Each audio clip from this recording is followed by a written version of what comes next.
You're listening to the Naked Bible Podcast. To support this podcast, go to nakedbiblepodcast.com and click on the support link in the upper right-hand corner. If you're new to the podcast and Dr. Heiser's approach to the Bible, click on New Start Here at nakedbiblepodcast.com. Welcome to the Naked Bible Podcast, episode 63, introducing Leviticus. I'm your layman, Trey Strickland, and he's the scholar, Dr. Mike Heiser. How are you doing, Mike?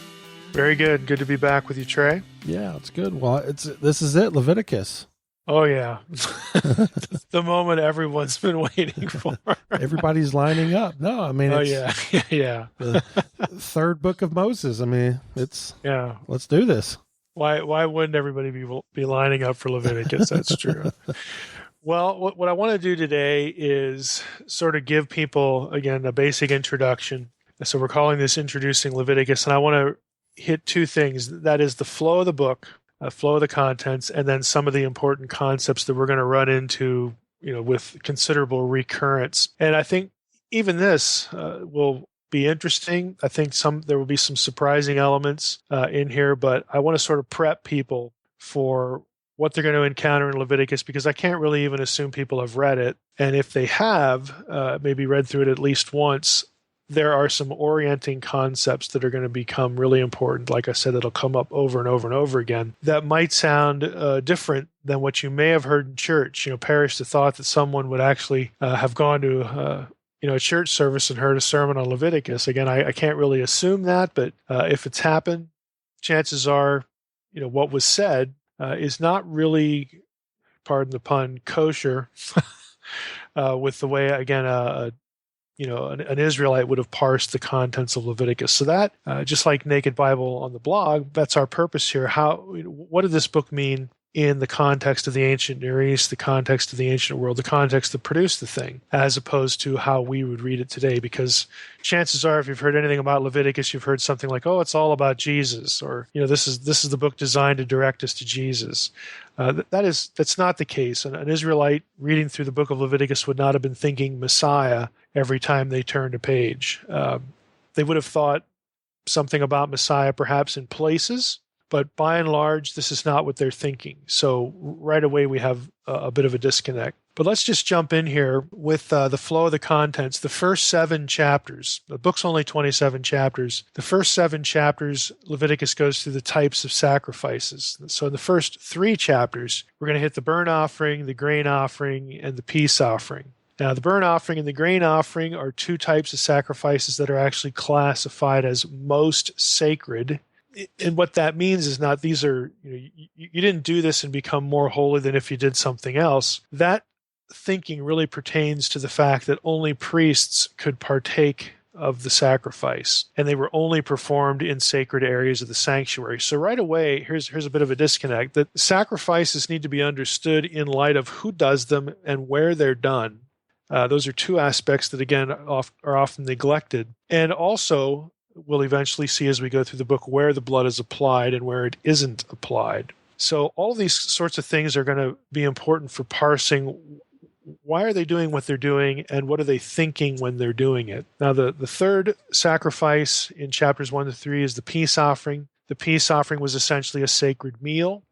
There were certain parts of the sacrifice burned on the altar. Others were boiled in pots, and then a portion among the priests and the donors. So the peace offering is quote-unquote less sacred because the common people, the people who were not priests, could partake of some of the sacrifice. So again, it's just part of the logic of the system. And all these things will hit as we go. So if you're out there listening, don't feel like you got to take notes. This is never going to come up again. That isn't the case.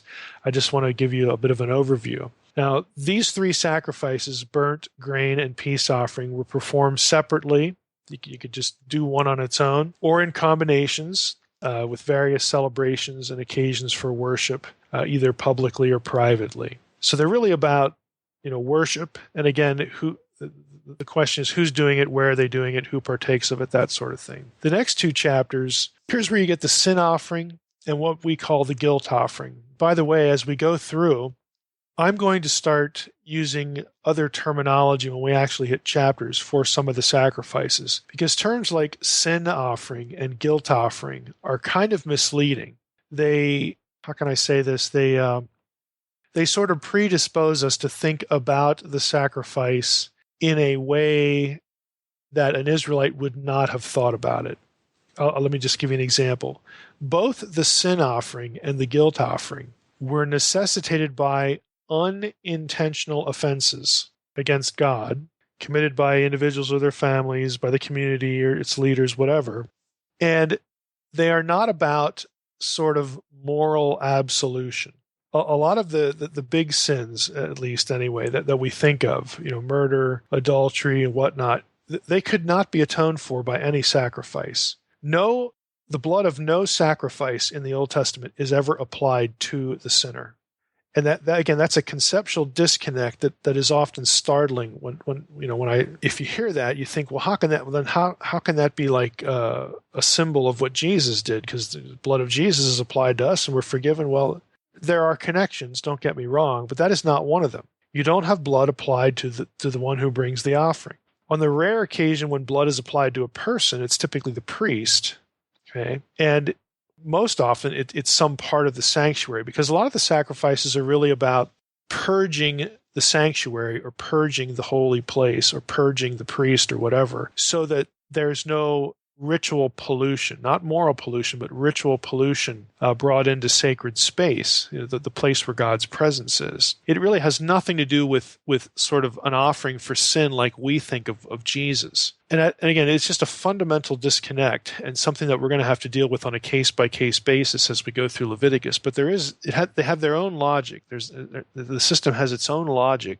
And I think terms like sin and guilt offering, if that's what we're going to call them, and I'm going to suggest that the Hebrew terms actually mean something different, but that's the way they get translated.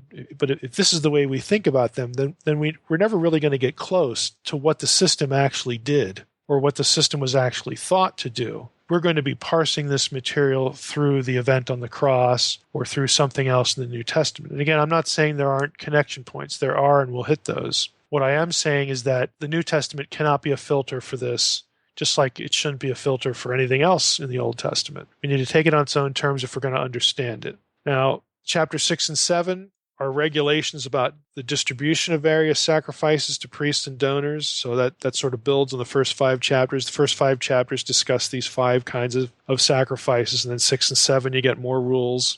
You get a little bit of regulation about how the sacrifices support the priesthood, in terms of sort of a remuneration for their service and whatnot. Chapters 8 through 10, you have actually a ceremonial event described in those chapters. It's the ceremonial founding of the ritual system. So, God tells Moses what to do, and then sort of, okay, now we need to get it started. We need to kickstart the system. And that's what happens in chapters 8 to 10. And that's going to end with the Nadab and Abihu, the way we anglicize it, that incident where the sons of Aaron are killed because they offer strange fire. But that's connected to, again, sort of the ceremonial effort to get the system up and running, that sort of thing. Now, the basic function of the priesthood, we find out in the first 10 chapters, is really to officiate over the system as it's outlined, and also to sort of be on the alert with respect to the matter of purity. And we're going to talk about purity and impurity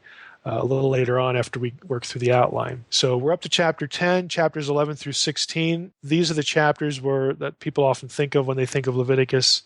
Clean versus unclean animals, different types of human impurity. The Day of Atonement is chapter 16. So these chapters 11 through 16 really sort of overview purity rules. And again, purity is something we're going to talk about in a moment. Often does not have anything to do with sin. Okay, sometimes it does, but often what we're talking about is ritual purity, fitness to occupy sacred space, as opposed to the commission of a certain sin and then what to do about it. Because oftentimes in the Old Testament law, the solution for what to do about a certain sin is the death penalty. You don't need a sacrifice. We already know what the penalty is for that. You get rid of the person.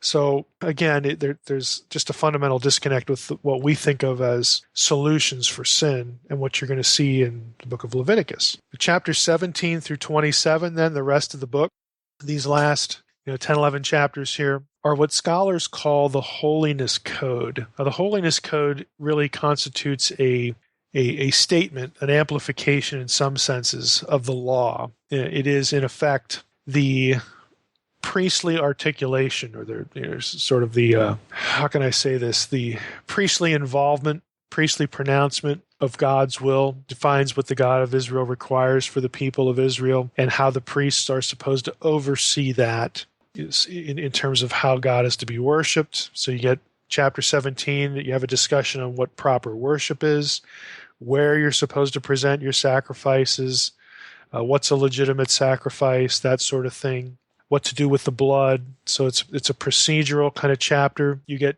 in chapters 18 through 20, you get community laws, which these are the chapters where there's a discussion of sexual prohibitions, which are not, it's only one emphasis in these chapters. It's not the whole emphasis of the chapters, but other laws that concern community behavior, religious and social behavior. Again, I already mentioned, sexual behavior. And again, these laws have to do with both the status of the person being able to occupy sacred space, and in these chapters you also get into the issue of moral uncleanness, principles of morality. So principles of ritual fitness are distinct from principles of morality. We tend, again, to link both of those things, but Israelite law did not, and the practice of Israelite law did not as well. And as we go through the book of Leviticus, we're going to be, again, parsing a lot of this out. Chapters 21 to 22 concerns the sanctity of the priesthood. What would disqualify a priest?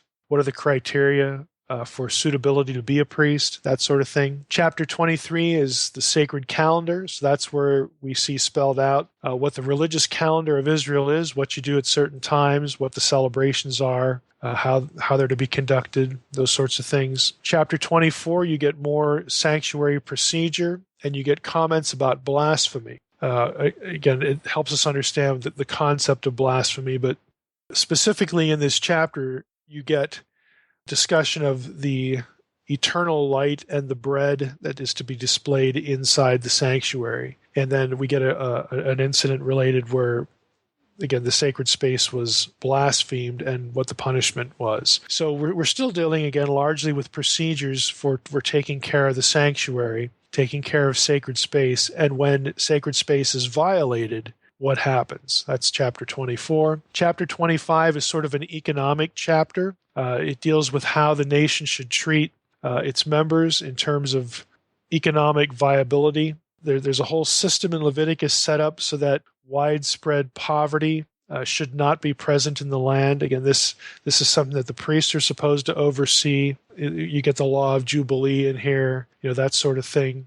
Laws about who owns the land, tenants, laws of slaves, that sort of thing. So this is where you get sort of a socio-economic subsystem within, again, what we would broadly call a Levitical system. So that Leviticus spends a whole chapter on really the big conceptual ideas of who owns the land, really. The fact that we're all stewards and tenants on the land. It's not just somebody with wealth who has servants or whatnot. Ultimately, God is the owner of all the land. We have a responsibility to Him. He tells us, to free, the slave and to free the land at certain intervals. We have a collective responsibility for making sure that the land yields enough so that, again, we don't have this never-ending poverty situation for the poor, that sort of thing. And then finally, your last two chapters, 26 and 27, really consist of blessings and cursings, and again, how the priesthood is supposed to administer all this. So, it ends with, hey, if you follow all this, things are going to be great. If you don't, things are going to be awful, and the land is going to, spit you out. You're going to go into exile, and,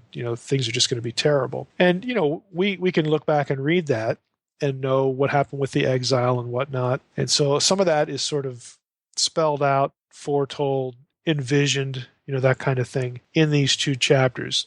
What we're going to see as we shift now into concepts, important concepts for Leviticus, is that certain violations of Levitical procedure, and even more so, specific moral obligations, moral impurity, can actually pollute the entire community and pollute the entire land. And in some cases, there's actually no solution for it other than hit the reset button, which is apocalyptic. And it involves exile. Again, some of these things we know that are going to happen from later in the Old Testament, but they're actually sort of brought up and introduced in this book.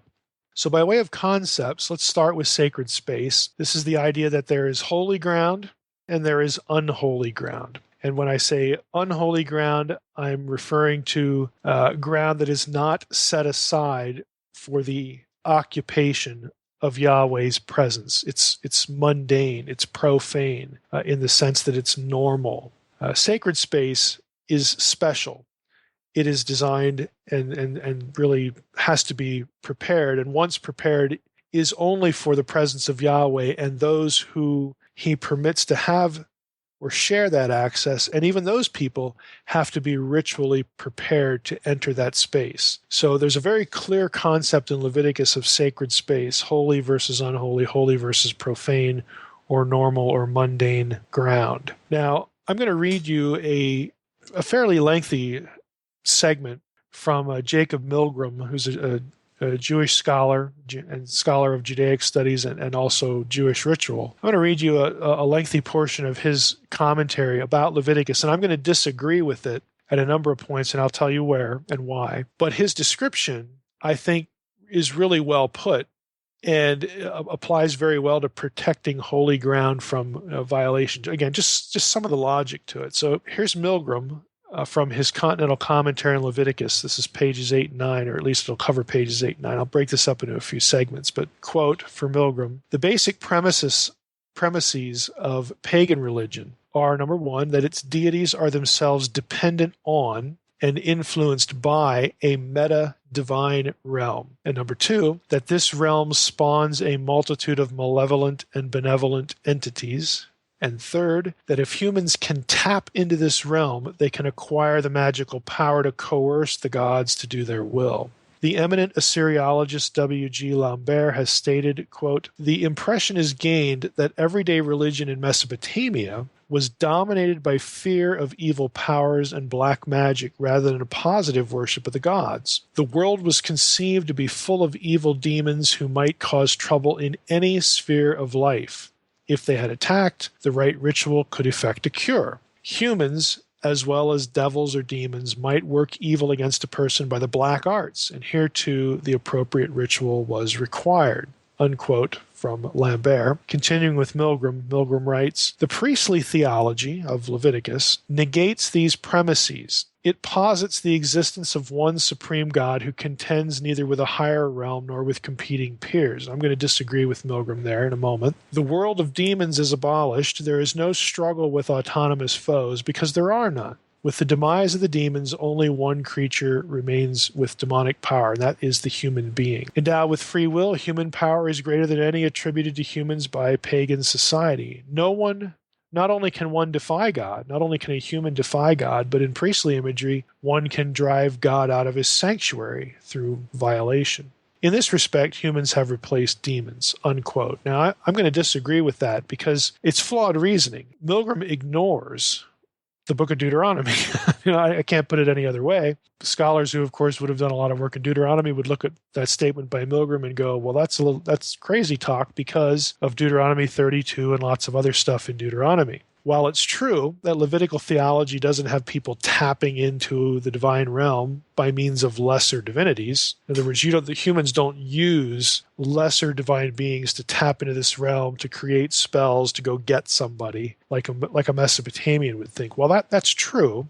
Regardless, even though that's the case, and we have to reject the idea that God can be coerced, they are not a statement. These ideas do not overturn the notion about territory that is not Yahweh's allotment by his own decision. That's the Deuteronomy 32, 8, and 9 worldview. In other words, Levitical theology concerns what is supposed to go on or not within Yahweh's domain. It doesn't have anything to say, and this is where I think Milgram misses the boat, it doesn't have anything to say on other domains.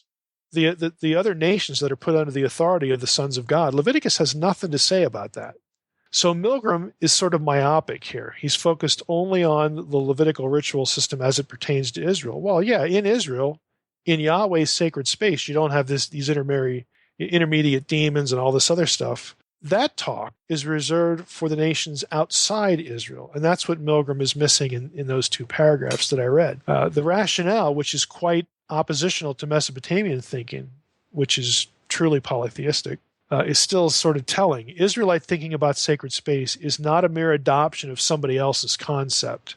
Rather, Leviticus is concerned with what goes on here in Yahweh's territory, Yahweh's inheritance. We don't really care in Leviticus about what goes on elsewhere in the realm of other gods, the allotment of the other gods.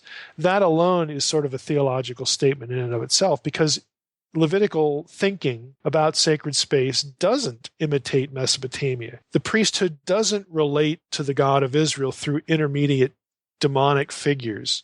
They don't have to practice black magic and stuff like this. They don't need to coerce lesser divine beings, these demonic figures, to go get something done that the God of Israel won't do for them. You don't have this intermediate world inside Israel. So Milgram is correct in that sense, but I think he's far too categorical in his language, because the Israelite worldview certainly, because of the book of Deuteronomy, includes the notion that there are other divine powers outside Israel that offer some serious problems and can seriously violate Yahweh's own sacred space, and that frankly are in opposition to him. I'm going to pick up with Milgram again, another excerpt from his commentary.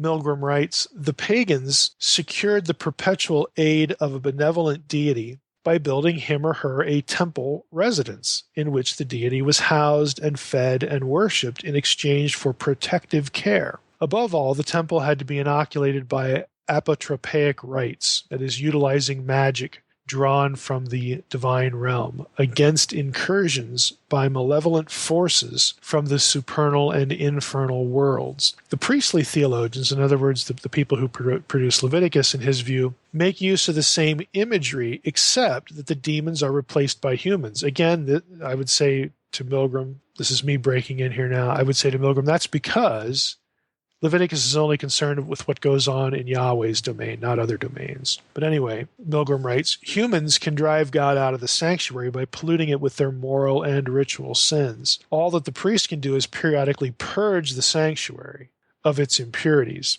and try to influence people to atone for their wrongdoing. Or again, in the case of some Mosaic law, this is me talking now, exert the death penalty, that sort of thing." So what the priesthood, I'm going to end the quote from Milgram there, what the priesthood in Leviticus is really about, again, I think he says this well, is that once the sanctuary is polluted, once sacred space is polluted, and it would be polluted by a violation of all sorts of things that are spelled out in Leviticus and in a few other places in the Torah. Once that happens, what do we do? So the emphasis in Leviticus, and largely all of the sacrifices, at least the ones that are quote-unquote sin and guilt offerings, unquote, the emphasis of those sacrifices is not to apply the blood to the individual person who committed the wrong and extend forgiveness to them on some moral basis. The blood is never applied to them. Rather, the blood is applied to the sanctuary to purge it of pollution. So the emphasis is not on the bringer of the offering. The emphasis is on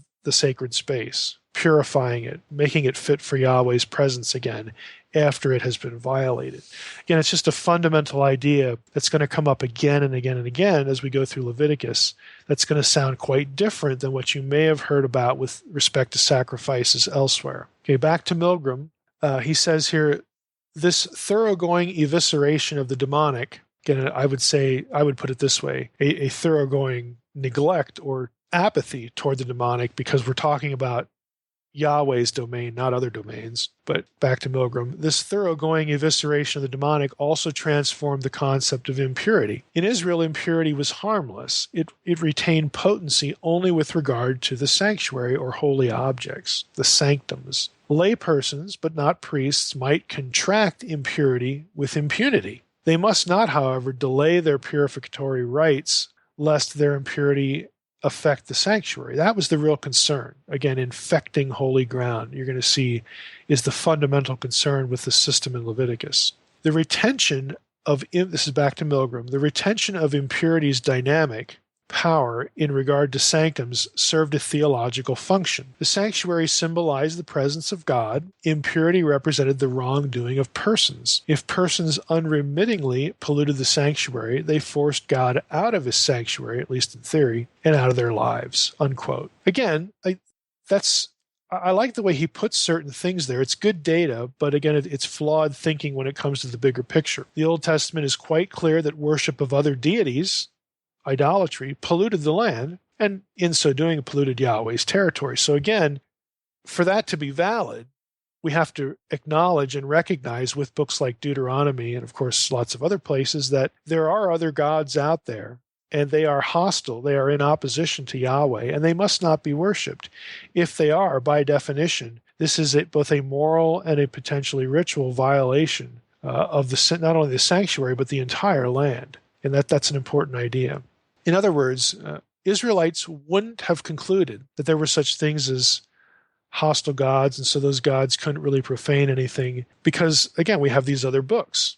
An Israelite would not be thinking that there aren't any other gods. He would be thinking in this territory, in Yahweh's domain, we don't have this intermediate world. It's just Yahweh here. That I think is a better articulation, incorporating books like Deuteronomy and other material alongside Leviticus than Milgram is doing. But I still like the way Milgram, puts some things. Now, one thing we need to say as well, again, just for emphasis here, these laws about sacred space inform us that violations of the sanctuary were mostly, again, not thought of in terms of moral sins, like committing an unvirtuous act. Now, for sure, if you did certain sins, it could lead to violation of sacred space, but holiness laws generally are concerned with becoming infected ritually and therefore putting the sanctuary in peril of being violated. We have to think in terms of the place and the space as opposed to the person, and that will help us in Leviticus. That's why a lot of these laws about purity are described in terms of contact with dead things, bodily functions, unclean animals, diseases. For some reason, and when we get to each of those, I'll discuss what the logic is behind these things. But when you were polluted yourself by these things, the danger was great that you could drift into sacred space or touch an object meant for use on sacred space and therefore violate the whole system. So it was the otherness of God, the thing that defined sacred space, that was the concern again. Sacrifice was about correcting violations of sacred space, sacred territory. It wasn't so much to cover a moral flaw or a moral sin. It was about making people fit to occupy sacred space. And again, this is only for unintentional violations. These sacrifices are for unintentional sins, as we'll see. When it came to intentional sins, there was just a different matter there. Now you might be thinking, well, what about Leviticus 16? Didn't that atone for everybody's sins sort of all at the same time? There's actually quite a controversy over that. I'm actually of the opinion that Leviticus 16, the Day of Atonement, was not about atoning for individual moral failures, sins in that respect. But even that ritual was still about cleansing the sanctuary, because the only time that the blood is ever mentioned as being applied anywhere in Leviticus 16 is the sanctuary and the sacred objects. It's still not the people. But again, when we get to Leviticus 16, I'll present you with both views and you can make up your own mind. But I just want you to know that even Leviticus 16, which is supposed to be this catch-all forgiveness passage for Old Testament people, that's not the only way you can look at that if you look through the whole chapter. And again, that might be different than what you have heard. I hope you're already seeing that, boy, what was done at the cross is a whole lot better than this. And yeah, that's the point of the book of Hebrews, that the blood of bulls and goats could not do certain things, whereas the blood of Christ could. So there's an inherent superiority to what we're talking about with what happened on the cross as opposed to Leviticus. And I actually think that's blurred a little bit with the way evangelicals in particular talk about Leviticus, if they ever talk about it at all. Let's move on to another concept, holiness, or the clean versus unclean language. Now, fundamentally, I have to start out by saying this: holiness in Leviticus, holiness in the Old Testament system, is not about morality, though morality is included in the idea. In the Old Testament, you have land, you have objects, you have garments, etc., that are called holy. Now, a piece of land and an object and a garment can't engage in moral or immoral behavior. So holiness, the terminology itself, should not be linked primarily with moral or immoral behavior. There's something else going on here. The concept actually has to do with something being set apart for sacred space and the divine presence. That's really what holiness is about. I have another source here. J.E. Hartley did the entry on holy and holiness, clean and unclean in the Dictionary of the Old Testament Pentateuch volume. And I'm going to read you a little bit of that selection because, again, I think he puts things well and helps us to parse what the terms mean and don't mean. So to quote Hartley, beginning, 2 ideas commonly associated with holiness need to be qualified at the outset. First, holiness is often defined as separation because objects and persons consecrated for use at the sanctuary are removed or set apart from ordinary use. However, separation does not get at the essential meaning of holiness, neither in reference to God, the Holy One, nor in reference to the variety of items described as holy, because it fails to provide any content to the concept of being holy. Second, the ethical and the holy are often equated, so that the terms are used synonymously. In biblical faith, this is common because Yahweh, the holy God, is righteous. Consequently, holy defines the character of biblical ethics. Nevertheless, Hartley says, we need to be aware that holiness encompasses far more than ethical behavior. In fact, in most other religions, holiness and the ethical are not connected at all. In non-biblical contexts, holy often refers to a sacred power that inhabits an element of nature, such as a tree or a stream or a specific space like a burial ground.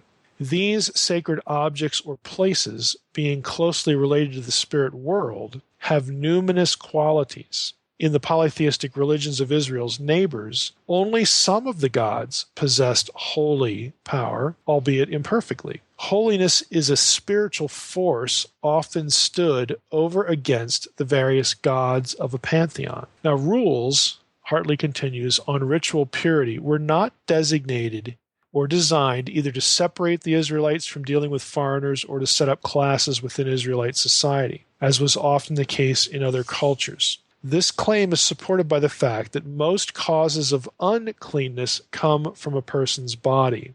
The body of every person, both priest and laity, not from contact with certain classes or with foreigners. The purpose of these rules was to establish boundaries in the routine of daily life in order that the Israelites might live as a holy people serving Yahweh, who is holy. The primary boundary was to prevent any impure person or thing from entering sacred space. Therefore, everyone had to be ritually clean before entering the sanctuary, lest the holiness of God consume them.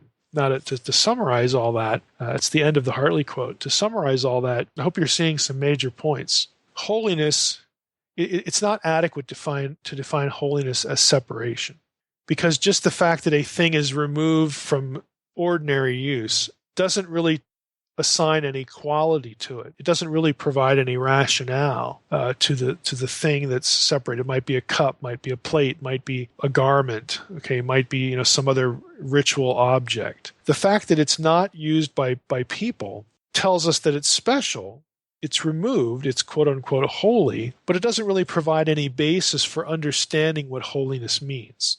That's one fundamental thought. Second is we can't necessarily equate ethical behavior, moral behavior, with holiness. They're related, but they're not completely overlapping synonyms. So we can't use them synonymously because, again, inanimate objects could be holy. Okay, inanimate objects can't engage in moral or immoral behavior. And then also, holiness doesn't really have anything to do per se with Israelites and within the Israelite community, certain classes of people and even foreigners. Now, what Hartley is getting at here is that we can't look at the Levitical system when certain people are excluded from holy ground or sacred space because they touched a carcass or because a woman is in her menstrual cycle. She is unclean, but it's ritually unclean. It has nothing to do with morality. It has nothing to do, with some sort of good or bad behavior.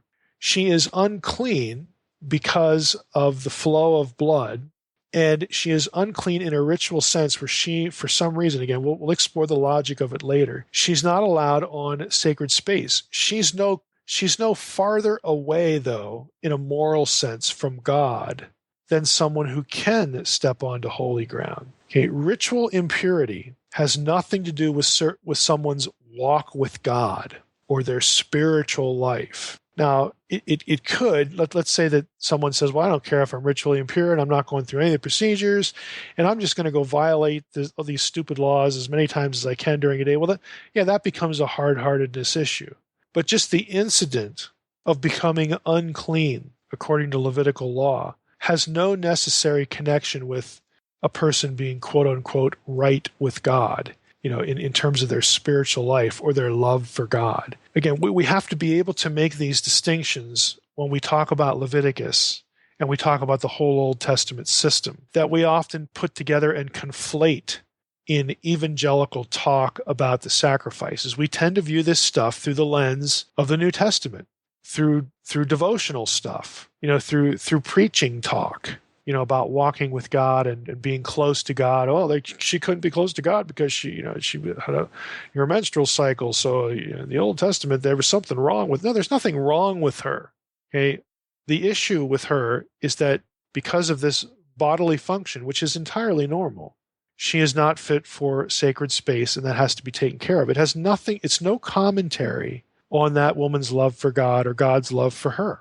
These rules are designed to teach certain things about the nature of God and his otherness. And again, as we go through Leviticus, we'll start to see some of this in more detail and with more specificity. Now, lastly, one other concept is, and this is going to be related to what we just talked about, the concept of impurity, ritual impurity versus moral sin.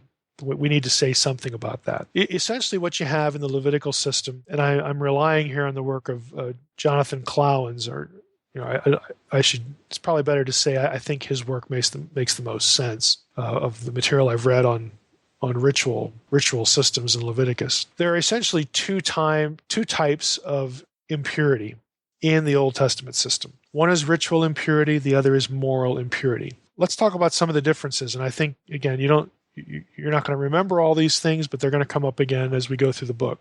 Characteristics of ritual impurity are things like the following. Ritual impurity will result from contact with perfectly natural sources or events that are basically unavoidable in life. Things like childbirth, Leviticus 12, that creates ritual impurity when a woman bears a child. It's no commentary on being close to God or not. There's a ritual significance to it because of the loss of blood. Again, we'll get to it. But we've got contact with natural sources or events that are just unavoidable. Childbirth, skin disease, Leviticus 13:14. You've got genital discharges, both male and female, Leviticus 15. Touching a dead body. So what it amounts to is things like birth, death, sex, and disease can render you impure. And they're all part of normal life. Again, but we're talking about ritual impurity. And even some priests obviously could not avoid these because the priests have to have contact with the dead to dispose of the dead. They become ritually impure. It's part of their job. To become impure was part of their job. And it's not a moral thing. This is ritual impurity. Becoming ritually impure is never described as sinful. Okay? You'll never see that. And it would be nonsense given the nature of ritual impurity. Just things in life that you can't avoid. Now, if you refuse to take care of ritual impurity, there are passages in Leviticus and Numbers that talk about a person being cut off from the community, essentially banned. Some scholars even think it's a death penalty, but it just says cut off from the community. So yeah, it can become extreme, but in and of itself, ritual impurity, the characteristics are, these are natural events, natural sources, natural things you encounter in life, and they're not described as sinful. Other characteristics. Ritual impurity is contagious. In other words, if someone, let's say a woman who is in her menstrual cycle, she becomes ritually impure because of that, she can touch another person and render them ritually impure, like herself. See, moral impurity, you're not going to have that. If a person commits adultery and goes up and touches somebody else, that doesn't make them an adulterer. There's quite a bit of difference here. Ritual impurity is contagious. Ritual impurity is also not permanent. There were procedural things you could do to become ritually pure. Ritual impurity also excluded people from certain ritual acts and entering sacred areas. If an Israelite commits adultery and nobody knows about it, they can bring a sacrifice and enter sacred space and nothing happens according to Levitical law. Again, the issue with that problem is moral impurity, not ritual impurity. They're two different things. Now, let's talk about the characteristics of moral impurity then. So we went through ritual impurity, again, just to summarize them. You're rendered ritually impure by natural sources or events. They're never described as sinful. I mean, how could they be? Because you can't avoid them. Ritual impurity is contagious, though. It's not permanent, and it will exclude people from certain ceremonies or certain areas. But it can be taken care of, again, through different procedures. Now, moral impurity, again, we're not talking about the same thing. These are acts that, according to Leviticus, according to Old Testament law, were considered, quote, defiling. That is, these are acts, these are sins that bring about an impurity that morally corrupts and defiles the sinner. And even the land itself. If you want a sort of a proof text for that, Leviticus 18, 24, and 25, will illustrate that. Oddly enough, though, again, it didn't really defile sacred space, because if a person did one of these sins and it wasn't known to the community, they could still, bring an offering for something else and sort of go through the motions and hide their sin. And there was no way to detect it. And it wouldn't necessarily defile sacred space. Now, if it became known and the person entered sacred space, that's a different story. Then we have to, again, repair the sacred area through, again, ritual. So moral impurity, again, is moral corruption, impurity that morally defiles and corrupts the sinner. Specifically, these are sins that are mentioned in Leviticus and in Numbers that are of this category, that constitute moral impurity. You have sexual sins. Leviticus 18, 24 through 30 has a list of them. Idolatry is one of these. It's Leviticus 19 and 20, first couple verses of chapter 20. And bloodshed. Again, unwarranted bloodshed. This would be like, deliberate intentional murder, that kind of thing. The taking of an innocent life was viewed as one of these defiling sins. That's from Numbers 35, verses 33 and 34. So these are quite a bit different. To summarize the differences, let's do it this way before we close. We'll wrap up with this. What are the differences between ritual and moral impurity that we will see in the book of Leviticus? Number one, ritual impurity normally is not the result of specific sin. Moral impurity is the direct result of a specific and, frankly, a serious sin. Number two, ritual impurity is contagious. It can defile others by contact. Moral impurity is never described that way. Again, touching an adulterer or murderer doesn't make you an adulterer or murderer. But if you touched a ritually impure person, you became impure. You had to go through the same procedures before you could occupy sacred space again. Third, ritual impurity is temporary, assuming the procedures to restore purity were followed. Moral impurity is basically permanent in Old Testament law. What are the solutions? Well, adultery, solution is the death penalty. Murder, solution is the death penalty. Again, there are no sacrifices for these things. There is no restoration for these things. Now, there are some other laws that don't result in the death penalty. What happens if I steal? Okay, Old Testament law said you needed to restore. You needed to give back what you stole and then give beyond that. There's this remunerative idea, again, to certain sins. But there are a whole host of things in Old Testament law that you couldn't cure by performing a sacrifice, because the sacrifice was not about moral impurity. The sacrificial system is basically all about taking care of ritual impurity. Fourth, ritual impurities have procedural cures, but moral impurities do not. Again, overlaps with what I just said. The guilty are punished for moral impurities. Again, death penalty, that sort of thing. Even victims of morally impure, morally detestable acts, like, let's say, rape, even victims sort of are unfortunately permanently debased. In other words, they're never going to be what they were before. They might have a lesser social status. There might be a stigma to it, even as a victim, especially something like a rape. I think of the case of Dinah, which was Joseph and his brothers, their sister. Because she's defiled, mean, she's not morally culpable for any of that, but her status in the community, not in terms of, oh, you did a heinous act, but this is just awful. You've lost your virginity, and now it's going to be much more difficult, to have you get married, because a lot of men will not want to marry, someone who has been defiled. So it has a social impact on people, even certain victims like that. And there's no cure for that because they didn't sin. It's just one of these things about the Old Testament law, and how the people, conceptually at the time, how they would view a victim in a case like that. You couldn't just fix it. And, frankly, in our own, culture, when people are victimized by certain crimes, sometimes it's just not fixable. So the Old Testament, system has its own situations that are similar to ours and their own way of coping with it or not than we would. But ritual impurity, none of that is ever a concern. Victims of morally, heinous acts, so that, sometimes you can't fix it. And there's no sacrifice that can undo what was done. And it's unfortunate, but that is the way it is. I would say the same goes for the land. I mean, we talk about individual victims, but according to Leviticus 18, for instance, the ultimate result of unchecked moral pollution is that the land is polluted and cannot be fixed. The ultimate way that you would have to deal with this is to exile the people. And at some point, the land would have to be supernaturally made new. And frankly, in biblical theology, that's only going to happen at one time.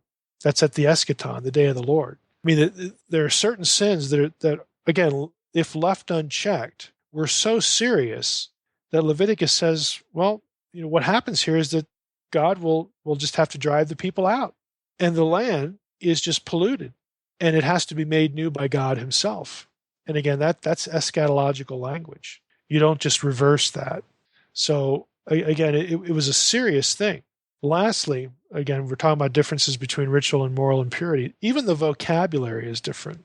Moral impurity has a unique vocabulary associated with it. Moral violations are described with certain terms that are not used for ritual impurity. And the two most telling are to'eva in Hebrew, which is the word that's translated abomination.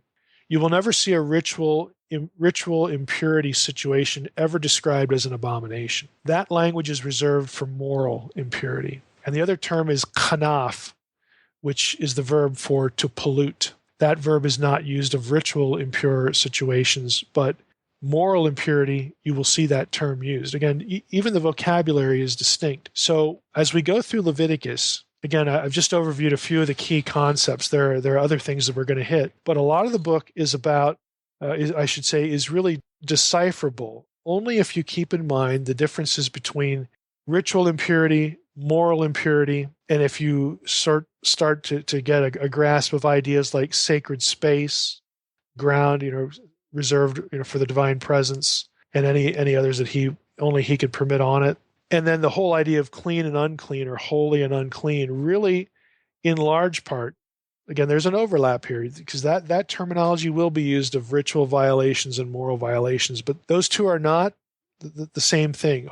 Holiness, in large part, really relates to making something or some person fit to occupy sacred space. It has nothing to do with someone's relationship with God in a spiritual sense, or in an emotional sense, or anything like that. So if you can wrap your mind around, again, some of these concepts, it'll help you keep the content of Leviticus in your head a little straighter. And as we go through, you'll see how the system sort of worked and how it applied. And I think a recurring lesson will be how much better off we are because of the cross, as the writer of Hebrews says. Mike, can you touch on the Mosaic authorship of Leviticus? Yeah, there is an issue here because of the holiness code. There are some who would take the holiness code, and if you recall from the introduction, that was basically the last 10 chapters. Some, would apply this to, how can I say it? There are parts of Leviticus that some scholars would not attribute to Moses because they think that certain of the decisions, the the way the laws work out, the way they're put in place, is a reaction specifically to certain things that occurred like during the period of the judges or during the monarchy. In other words, a post-Mosaic time. I think some of that is possible, but I don't, in the sense of authorship, I don't think it really matters when you're dealing with post-Mosaic or Mosaic material, because the only way it would really matter is if something is unique in a post-Mosaic sense as opposed to a Mosaic sense. In other words, to me, that kind of talk only really makes a difference if there's something new that you could not find in Mosaic law, that like some later edition that was innovative or just doesn't have any precedent in the time of Moses. And I think a lot of this is really quite ancient, and the logic of it is quite ancient, certainly in a chronological sense, overlapping with what would have been the lifetime of Moses. So, I guess a short summary is, there is some dispute, over did Moses, write all of Leviticus, or if not, what parts? And again, I'm bringing into the questions here. Does it even matter? I've talked about JEDP and Mosaic authorship before, and again, to me, I'm what used to be called a supplementarian, as I've said before. That I think when we look at the Torah, a lot of it is certainly either written by Moses or would have been written down, perhaps maybe uttered by Moses and written down by somebody else, either contemporary with him or shortly after his life, but it's still Mosaic, that sort of thing. But I'm willing to consider that certain portions of it, could have been applications of older Mosaic material, responding to new situations, new circumstances, but still consistent again with what would have been practiced during the time of Moses. So I don't know if that helps specifically, but again, that's the way I look at the whole situation. Was the writing style back then to refer to yourself in the third person? Because, Yeah, that happens a lot. That's actually a broad literary phenomenon known as Iliism. You'll see this throughout the Pentateuch, where God will refer to himself as the third person. You'll see it in Shakespeare. I mean, you'll see it in lots of different places, and it's a self-referential thing. So we can't take that language, for instance, and use it to say, well, we must have two or three or a trinity here because God uses the third person when he's the speaker. It's actually a literary phenomenon or technique that is often employed to catch the attention and therefore possibly, to emphasize something that's coming. But it would catch the ear or the eye, but it's still one speaker, again, in the instance, the example that you're bringing up here. I'm also curious, Mike, how do Jews parse Leviticus versus Christians in today's time? Well, they don't have, obviously the Jewish experience is really a post-temple experience, a post-tabernacle, post-sanctuary, post-sacrifice experience, because of the exile. And even after the exile, during the Second Temple period, the lack of complete control over their own land. Yes, we do have Pharisees, we do have Sadducees, we do have some semblance in a small way to what would have been under the monarchy. But once you get past 70 AD, when there is no temple at all, and you sort of have a situation like you had during the exile, after the first temple was destroyed before the second temple was built, those circumstances actually really are more similar to what we have now. I mean, Jews do not worship in temples. There is no temple. So we go to synagogue, and that is the era when, instead of the Levitical system having such a focus, because you need to maintain sacred space so that you can, bring your sacrifice. You can offer a burnt offering, which was a worship sacrifice. You can do these sorts of things. You have to enter sacred space to do that. When you don't have that, and you don't have a Levitical system, the thing that becomes primary is Torah, because that is the written word of God, and it can be taught in synagogues, and of course was. And so that is really the emphasis in synagogues now. It's what does the Torah say? We still try to observe the festivals, the major events that are described in the Torah, even though we don't offer sacrifice. So we still, they adapted how they do Passover.